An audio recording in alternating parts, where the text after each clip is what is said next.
3 বছরের সম্পর্কের মানুষটা 3বার কবুল বলেই অন্য কারো হয়ে যায়। ছেলেটা 2 বছর ধরে ফলো করতো মেয়েটাকে। মেয়েটা জানতে পেরে ছেলেটার সাথে কথা বলে।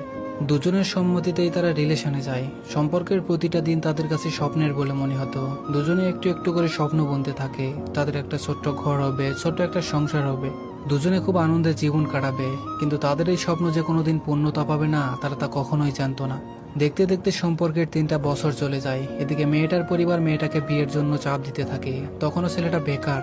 মেয়েটা তখন পর্যন্ত ছেলেটাকে জানতে দেয়নি যে তার পরিবার তাকে বিয়ের জন্য চাপ দিচ্ছে। নানা কারণ দেখিয়ে মেয়েটা বিয়ে ভেঙে দিত, কিন্তু এভাবে আর কতদিন। পরিবারের সাথে না পেরে মেয়েটা ছেলেটাকে সবকিছু জানায়। ছেলেটা অনেক ছোটাছুটি করেও চাকরি জোগাড় করতে পারে না। এদিকে মেয়েটার পরিবার মেয়েটার বিয়ে ঠিক করে ফেলে। মেয়েটা ছেলেটাকে বলে, দেখো আমার বিয়ে ঠিক হয়েছে, এখন তো কিছু করো। ছেলেটা কিছুই বলে না, শুধু বলে আমাকে একটু সময় দাও। মেয়েটা বলে, সময় কি করে দেই, পরিবারের মানুষ খুব চাপ দিচ্ছে যে তোমার কথা বললে আরো খেপে যাবে। বাবা মায়েরা বেকার ছেলেকে মেয়ের প্রেমিকা হিসেবে মানতে চায় না। ছেলেটা কিছুই বলতে পারে না, শুধু চুপ করে থাকে। মেয়েটা বলে, তাহলে কি তুমি আমায় বিয়ে করতে চাও না? ছেলেটা বলে, আমি আসলেই এখন চাই না বিয়ে করতে, পারলে ঠিকই করতাম। আমি নিজেই কোনো রকম দুবেলা খেয়ে না খেয়ে থাকি। মেয়েটা কাঁদছে। ওপাশে ছেলেটার মাথায় রাজ্যের চিন্তা, বাড়িতে অসুস্থ বাবা, ছেলের মুখের দিকে চেয়ে আসে। চাকরি করে তাদের সুখ দিবে, ঘরে অবিবাহিত বোন, তাকে বিয়ে দিতে হবে। এদিকে মেয়েটার বিয়ের জন্য পাত্র রেডি। ছেলেটা পরিবারের কথা চিন্তা করে বুকে পাথর চেপে একটু স্বার্থপর হয়ে বলেই ফেলে, তুমি বাবা মায়ের পছন্দের ছেলেটাকে বিয়ে করে ফেলো। মেয়েটার চোখে ছেলেটি তখন সবচেয়ে বড় প্রতারক, বেঈমান। সে প্রেম করতে জানে, কিন্তু বিয়ে করে দায়িত্ব নিতে ভয় পায়। আর আগে অভিমানে বাসায় বলে দেয় সে বিয়ের জন্য তৈরি। 1 সপ্তাহ পরই বিয়ে। এর মাঝে ছেলেটা তার বিবেক আর ভালোবাসার সাথে না পেরে মেয়েটাকে কল দিয়ে বলল, চলো না একবার শেষ চেষ্টা করে দেখি। একদিন হয়তো সবকিছু ঠিক হয়ে যাবে। আজ রাতে তোমার বাসার পিছনে থাকবো, তুমি চলে এসো। ভালোবাসার মানুষের আস্থা পেয়ে মেয়েটির অভিমান সব গলে নোনা পানি হয়ে গেল। রাত বাড়ছে, মেয়েটি পালানোর জন্য একদম তৈরি। ছোট ভাইয়ের রুমের আড়াল থেকে ছোট ভাইকে দেখছে।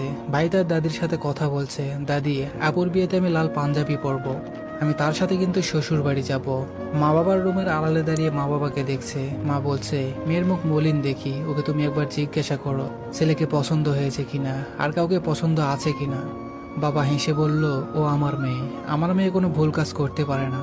আমার দুনিয়ার উপর থেকে আস্থা চলে গেলেও আমার মেয়ের উপর আস্থা একদম ঠিক থাকবে। মেয়েটি কাঁদতে কাঁদতে রুমে চলে গেল। পালিয়ে যাওয়ার পর বাবা হয়তো মরেই যাবে। তার আস্থা যখন একেবারে ভেঙে যাবে, তখন সে কি করে বাঁচবে? বাবার মৃত মুখ বারবার কল্পনা করে মেয়েটি পাঁজর ভেঙে যাচ্ছে। এদিকে ছেলেটি বারবার কল দিয়েই যাচ্ছে। মেয়েটির মুখে বলার সাহসই যে নেই। ফোনটি আজীবনের জন্য সুইচ অফ করে দিল। অতঃপর মেয়েটির বিয়ে হয়ে গেল। মেয়েটি ছেলের এবং দুনিয়ার চোখে সবচেয়ে লোভী, যে টাকা দেখে প্রেমকে ভুলে গেছে। আর মেয়েটির চোখে ছেলেটি দোষী, যে চাকরি করে মা বাবাকে রাজি করিয়ে বিয়ে করতে পারেনি। আসলে কে দোষী? দোষ ছেলে বা মেয়ে কারণ নয়, দোষটা হলো সমাজের মানুষের দৃষ্টিভঙ্গির। ছেলে মেয়ের ভালোবাসার ত্যাগের পিছনে আমরা শুধু দোষী দেখি, তাই আর আসল দিকটা সবার চোখ এড়িয়ে যায়। প্রতারকদের গল্প আলাদা, তাদের নিয়ে আরেকদিন বলবো। এটা শুধু সেই লোভী মেয়েদের উৎসর্গ করলাম যারা সব ত্যাগ করেও প্রেমিকের চোখে আজীবন লোভী হয়ে থাকে। আর উৎসর্গ করলাম সেই ছেলেদের যাদের ভালোবাসা আস্থা দেওয়া সব শেষ হয়ে যায় একটি চাকরির অভাবে। আর জনম জনম একটা মেয়ের চোখের পানির কারণ হয়ে থাকে অকারণেই। ধন্যবাদ সবাইকে।